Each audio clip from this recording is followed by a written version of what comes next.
नमस्कार दोस्तों, आप सभी का फार्मर सपोर्ट चैनल पे स्वागत है। और आज हम बात करने वाले हैं कि इस इकोली को लेकर के इकोली की मेडिसिन भी बताएंगे। साथ ही साथ में हम आपको बताने वाले हैं कि इकोली फार्म में आती कैसे है, किन कारणों से आती है और हम क्या क्या मैनेजमेंट में सुधार करें कि जिससे इकोली आएगी नहीं, और इकोली अगर फार्म में आ चुकी है तो उससे हम निजात कैसे पाएंगे, उसे हम फार्म से कैसे दूर कर पाएंगे कि हमारे फार्म में दोबारा इकोली ना आए।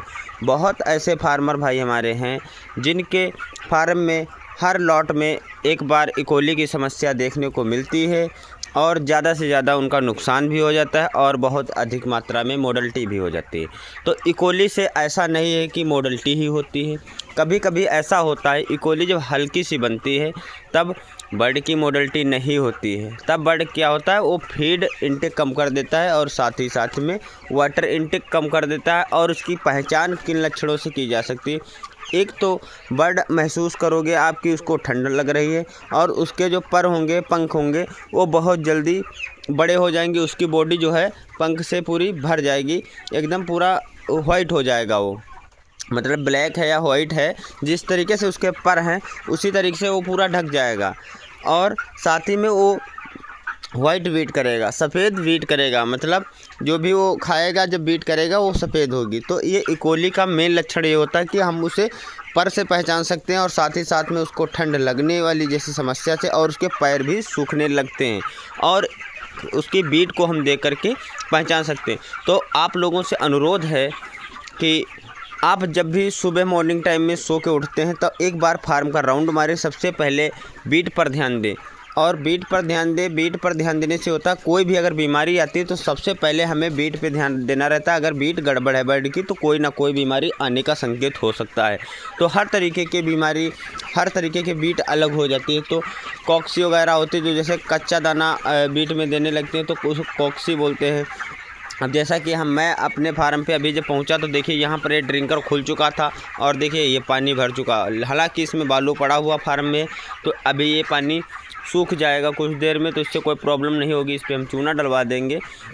और इसी तरह आपको भी अपने फार्म के अंदर घूमते रहना कभी ना कभी।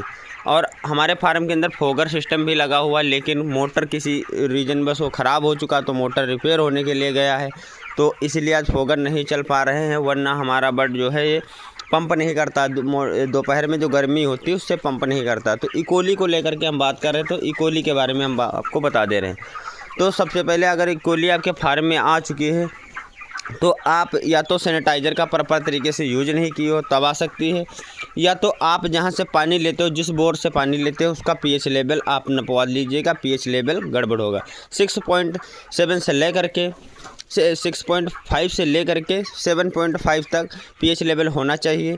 मुर्गी को पानी देने के लिए बहुत ही शुद्ध माना जाता है। अगर इससे कम या ज़्यादा है तो पीएच लेवल ख़राब है। तो इसको मापने के लिए आप मेडिकल स्टोर पे जाइएगा, वहाँ पे 70-80 रुपये का एक पीएच लेवल मीटर आता है, उससे आप मापन कर सकते हैं। और वो आपका मापन कब काम करेगा, वो हर टाइम काम करेगा, क्योंकि उससे ये रहेगा कि आप जब जैसे आपके बोर का पीएच लेवल ख़राब है तो ऐसा नहीं है कि आपको बोर दूसरा कराना पड़ेगा। तो उसमें आप एक जगह एक बाल्टी में पानी निकाल लीजिएगा, उसके बाद उसका पीएच लेवल नापिएगा, उसमें सैनिटाइज़र डालिएगा। फिर जब सैनिटाइज़र पड़ जाएगा तो उसका पीएच लेवल बदल जाएगा तुरंत, लगभग 5 मिनट बाद पीएच लेवल चेंज हो जाएगा। तो आप उससे क्वांटिटी अंदाज़ा लगा सकते हैं कि कितना हम सैनिटाइज़र पानी में डालेंगे जिससे कि शुद्ध पानी हो जाएगा। तो उस हिसाब से अगर आप बर्ड को पानी देंगे तो आपके फार्म में इकोली ही नहीं और साथ ही साथ में आपके बर्ड का वज़न जो रहेगा बहुत तेज़ी से ग्रोथ लेगा। तो आपको ये बात बहुत ज़्यादा ध्यान रखनी है। और इकोली आ चुकी है तो उसके लिए कौन सी मेडिसिन है, उस हम मेडिसिन को बता रहे हैं। मात्र लगभग बहुत ही सस्ती है, 100-150 रुपये में इलाज आपके बर्ड का हो जाएगा। इससे ज़्यादा रुपए नहीं खर्चा करना पड़ेगा हमारे हिसाब से। और लेकिन उससे पहले हम आपको एक जानकारी देना चाहते हैं कि अभी तक इस चैनल को सब्सक्राइब नहीं किया, सब्सक्राइब कर लो। इस चैनल पर आपको मुर्गी फार्म से जुड़ी छोटी हो या बड़ी जानकारी सभी मिलेंगी। और आपको अगर कोई भी समस्या है तो आप कमेंट करके बताइएगा, उस पर आपको कंप्लीट फाइनल वीडियो मिल जाएगा। इंस्टाग्राम का लिंक डिस्क्रिप्शन में है, वहां से आप हमें फॉलो भी कर सकते हैं और वहां से हमसे बात भी कर सकते हैं। तो हम ये बताएं फिटकरी, और फिटकरी आपको कितनी देना है, 50 ग्राम 1000 वाट पे देना है, वो भी 3 दिन देना है। आप उसको फुल नाइट के पानी में चला सकते हैं, जितना रात में आपका बर्ड पानी पीता है उतने पानी में आपको चला देना है, क्योंकि पूरी रात उसको पिए, 3 रात आपको पिला देना है।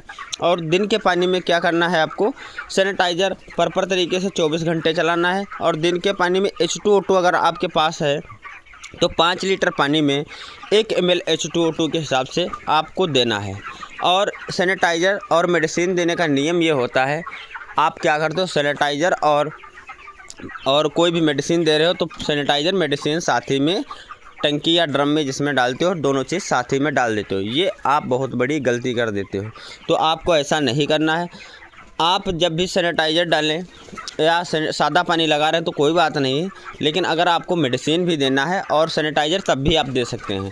लेकिन नियम ये है कि आपको सैनिटाइज़र 20 मिनट पहले पानी में डाल देना है, उसके 20 मिनट बाद उसमें मेडिसिन डालना है।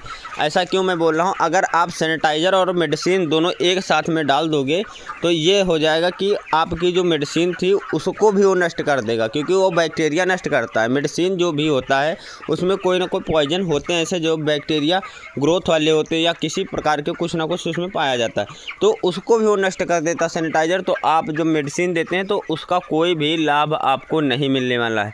तो आप ये बात याद रखें कि सैनिटाइज़र जब भी डालेंगे हम 20 मिनट पहले डालेंगे, उसके बाद हम मेडिसिन डालेंगे।